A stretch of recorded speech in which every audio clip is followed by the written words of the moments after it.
Season of the server's been out for a few days right now, and that came with a lot of changes, some to the competitive divisions playlist, and some to just the Crucible sandbox in general, but not really the changes people were looking for. I want to voice my opinion on that right now, and just throw out a bunch of ideas I have for different balance changes, perk changes, overall just system changes to the game, and I want to start off with the competitive rank system. Currently, competitive divisions has skill-based matchmaking. They need to switch it to rank-based matchmaking. The skill-based matchmaking right now completely nullifies your rank. Your rank does not mean anything because you match people off your skill regardless of what rank you're in. A ranked playlist should match you based on your rank. That way the rank is a reflection of your skill, and the more you improve and the better you play, the higher rank you get, and it's kind of the satisfying, competitive, experience. Right now, it's not at all. There's no unique rewards for reaching higher ranks. I'm talking like emblem shaders, mementos, not weapons, because if they do that, we're going to have problems with people cheating to get the good weapons. And I don't want that again. Trials already had that for a long time. We do not need that again. But those incentives would just be there to prevent people from tanking their elo on purpose so they could have easier matches, because then they'd miss out on the higher rank incentives. Also, they do have an interesting skill-based MMR distribution system going on right now that could be kept to some degree to prevent people from boosting.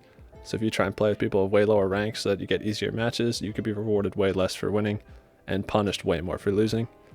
Again, the ideas they had were kind of good, but they just failed to even implement them in a good way. It's the same system as before, and it just feels very artificial, and they force you into a certain rank, and your skill doesn't really change your matchmaking experience. I don't know how to explain it. You just have to go in there and see for yourself. It's just not a fun time. While we're on the topic of ranked, 3v3 Rift was one of the new game modes they added in alongside Showdown, and Survival stayed. That was the existing game mode. 3v3 Rift should be removed, at least temporarily, from comp. It's not good. They need to change it in some way, spice it up, make it play better for 3v3. Part of the problem is that Rift only works on certain maps, and those maps happen to be the worst maps in the entire game. Disjunction, Cathedral of Dusk, Convergence, those are literally the top 3 worst maps in video game history, and they are basically the only maps for Rift, and it is painful. On top of that, mixed in the horrible meta we have right now with Titans and Shoulder Charge, and they are just way too good in that game mode. Shoulder Charge is so good for closing the gap onto the Rift and dunking the Spark. It needs to be nerfed, and that's what I want to get into next.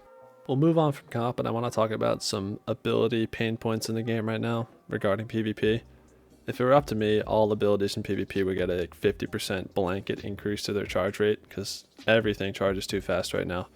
But I don't think they'll ever do that, so we'll hone in on certain abilities and certain things that are way too strong right now. So the triple Titan fire team has become very popular in comp, and the problem with that fire team is definitely barricades. Barricades either need their hit points reduced, their charge time increased, or their duration reduced. One of those 3, or a small combination of those 3. It needs to be easier to break, or just take longer to get back. Or the fact that you can put a barricade down and then put another barricade down before your first barricade goes away is just a clear indicator that it is not a balanced ability whatsoever. So one of those 3 nerfs needs to happen, or again, a small combination of those 3. Another Titan ability that needs some work is Shoulder Charge. When they made it no longer one shot, they buffed its travel distance. That change needs to get reverted. It needs to go back to traveling. I think it used to be 7 meters, and then it got buffed to 8. Bring it back down to 7. It travels too far. The game literally cannot handle how fast and far you move with Shoulder Charge. When you sprint and then slide and Shoulder Charge towards someone, you are like virtually unhittable. The animations are just so glitched out, and the worse your connection, the worse that becomes. And just the game cannot handle how fast this ability is and how far you travel with it. So that aspect of it has to get nerfed, and you could also implement a Icarus dash like cooldown onto the ability so that when you use it in the air, it goes on like a 5 to 10 second cooldown before you can actually use it again. Obviously, if you hit someone with it, it goes away and recharges like a melee ability, but when you're not hitting anyone, it functions as a superior version of Icarus dash. So it's a multi-function ability. It's too strong. It is just too strong. End of story. Another pain point, and this is specific to Arc Titan, is the Touch of Thunder Storm Grenade. It tracks you. That should just not be a thing. My idea for the nerf for this would just be to make it a stationary grenade. If you wanted to, you could even buff its radius and duration again, because now it'd just be a stationary zoning grenade. So you throw it, and it just starts dropping lightning at a certain radius for however long. That would make it a lot like a pulse grenade, but honestly, this is the only way I can see them actually effectively nerfing it. if you keep nerfing its duration, it's just eventually going to become complete garbage. Like if you throw it and it lasts 2 seconds, then it's just a bad grenade. So this would be a way to kind of keep it being an effective grenade without letting it remain as annoying as it is right now. Another issue in the game right now is the return of Revoker in competitive. A lot of people are pairing this with shoot through barricades. I don't have a problem with shoot through barricades because you have to use an exotic, and they're also weaker and they don't last as long. So they're actually relatively balanced. They're a little annoying when there's 3 people using it, but the problem is when there's 3 people using it with Revoker. Revoker refunds your bullet on a miss, so you can just keep shooting over and over and over again until you finally get the kill. It's not balanced. If you want to rework it, you could make it refund the bullet on a kill instead of a miss, but if not, just disable it. That's really the only option. Disable it in comp. It's just not fun. It's a stupid gun. Hunter invisibility is another big problem in the game. Now they do have a nerf slated for this ability. What they're going to do is take away your outer cone of the radar while you're invisible. It's an interesting rework. If it doesn't work out though, they might have to tweak the actual visibility of invis. Currently you're just really hard to see, and at the very least while you're sprinting or jumping and like moving around quickly, you should become less transparent and easier to see, similar to like the Halo games, where if you start moving, the invis kind of deactivates. That should put more of an emphasis on that stealth playstyle, moving slowly, crouching, staying off the enemy radar.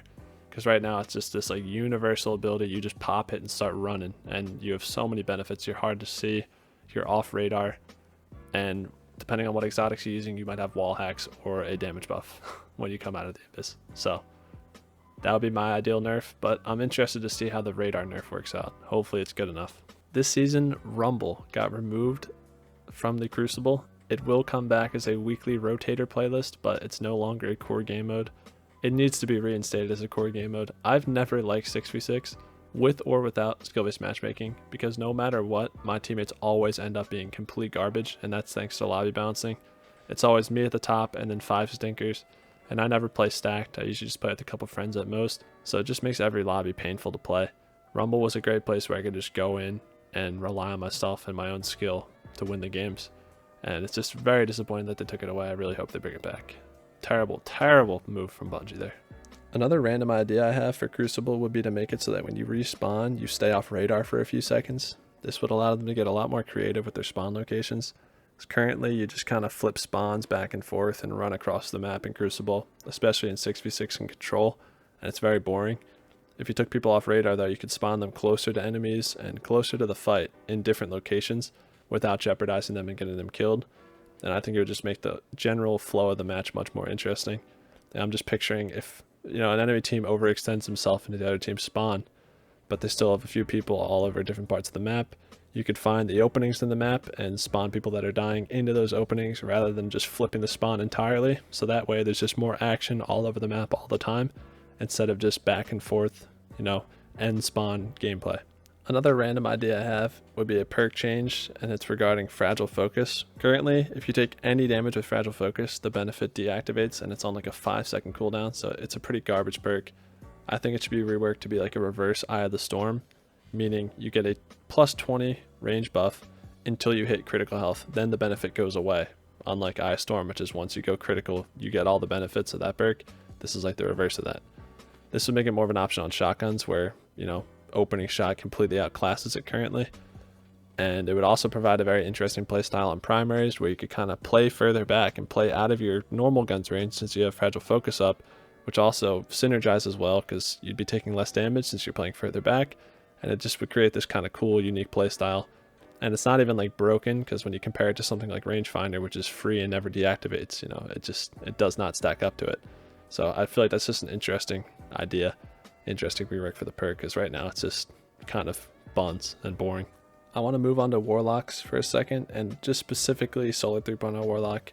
Top Tree Dawnblade used to be my favorite subclass on Warlock, and Solar 3.0 Warlock is pretty much Top Tree Dawnblade now, but everyone just uses Well of Radiance. And I don't even have a problem with that. It's honestly fine by me, but one thing they could do to kind of spice up the subclass a little bit would be to make the ability to shoot and use abilities while boosting intrinsic to the subclass itself rather than being part of heat rises. That way you wouldn't be required to use heat rises to shoot in the air, because currently if you want to use Icarus Dash, you kind of need to use heat rises with it, because what are you going to be using Icarus Dash for if you're not able to shoot your guns in the air? If they did this change, you could use Icarus Dash and Touch of Flame. Obviously, you wouldn't have Heat Rises anymore to make your guns super accurate, but you'd be able to kind of mix up your playstyle a little bit. Another thing they need to do is reduce the cooldown of Phoenix Dive. It's currently the same recharge rate as a Rift, so it's like 42 seconds. That is miserable. It's just a movement ability. You just dive to the ground. You get a little bit of health, and if you're like, I think if you have Heat Rises up, it does something else, but it's nothing too severe. It's not broken whatsoever. They could reduce that significantly to like the point where it's like the same cooldown as like a dodge. You know, like I'm thinking like 18, 20 seconds, because 40 seconds is just outrageous. One last tiny Warlock change would be to give Arc Warlocks Blink, and also rework Astrocyte Verse so that it updates its color of the helmet depending on if you have Void or Arc equipped. So right now it's like a Void looking helmet. If you put on Arc, it could turn into like an Arc looking helmet. Warlocks used to have Blink on Arc, and they should have it again. That would spice up that subclass a little bit, because Arc Warlock is just kind of boring. You have that slide melee, which is broken and needs to be nerfed, and otherwise it's just nothing. There's nothing really there. Having Blink would at least give us like a bit of a movement option, because that subclass doesn't have one currently. Now these Warlock changes kind of tie into the airborne effectiveness system, since I'm talking about Icarus Dash, shooting in the air, and Blink and stuff like that. And the airborne effectiveness system is a big problem in the game right now. Now I will say this, I don't want the system to go away. I don't want primaries and specials to have perfect in-air accuracy with no investment. That would cause huge problems, one of which would be, you know, jump shot and cross map with sniper rifles. The game would just get out of control. Special weapons kind of need to stay bad in the air. You know, maybe you can open up some avenues to invest in the stats so they can become good, but I'm more focused on primary weapons, and they said that they're going to improve the AE for primary weapons with little to no investment in the stat, and I'll explain how I want that to work out. I don't know if it's how it's going to work out, but this is what I'd like to happen. Currently, when you're at 60 airborne effectiveness with a primary, you have perfect in-air accuracy. I think that number should be like 30 or 40. So if you have a high stat, AE stat on a weapon, and then you put Icarus on it, that should be all you need to have perfect in-air accuracy. Further investment in the stat should just give you aim assist. Currently, if you're at 100 airborne effectiveness, you have perfect in-air accuracy, and then your aim assist is like halved compared to what it would be if you're on the ground. In a new system, 100 AE should be perfect accuracy and the same aim assist as if you're on the ground. And everything in between that, like 30 and 100, should just be further increasing your gun's aim assist in the air. But it really just should not take that much to have perfect in-air accuracy. And it's just a problem right now. Going in the air is just not good. It's a bad idea. And what they also need to do is just add in more perks, armor mods, exotics, and stuff like that to invest in the stat. There's just not enough. Currently, you just get a high stat weapon, high AE stat weapon, put on Icarus, and then you put on whatever exotic pairs with it. So if you have a sidearm on, you put on Icarus, and then you put on Mechaneer Trick Sleeves. If there is no exotic that pairs with it, that gun is crap. Like hand cannons don't have an exotic that pairs with them, so they just don't work in the air right now, and it's really painful. An idea I have, just like a simple thing, would be a perk called Jump Shot. Just the air version of Slide Shot. When you jump in the air for a few seconds afterward, you have increased AE and maybe stability or something. I don't know. That's just an idea. One last gripe I have with the game is that they're adding in craftable weapons to the old raids, but they're making it take 5 patterns to unlock the weapon. We've already played these raids and tried to get god rolls of the guns we want, and probably came up short of the exact roll we were looking for. So when you add craftable weapons to these old raids, it should really just be a short path for players to finally unlock and use the exact rolls they always wanted, and not have to suffer through dozens of clears all over again. It should really just be like one red border, one pattern. You know, you just go back in, clear the raid a couple times, and now you get to use all the guns you always wanted from that raid with the rolls you wanted on them. That's just my take, but Bungie needs their player retention, and they gotta be greasy and just, you know, barely dish out enough content per week. That's just the state of the game right now, and it sucks. But this is just a bunch of random ideas I had floating around in my head, different balance changes. I'm sure a lot of people share these opinions about some of these Titan abilities, you know, Revoker and just the AE system. But we'll see what Bungie comes up with. Probably nothing good. I have absolutely zero hope in this company anymore. But I'll start making videos on the new weapons this season when I actually get good rolls in them. And yeah, I'll see you guys in the next one.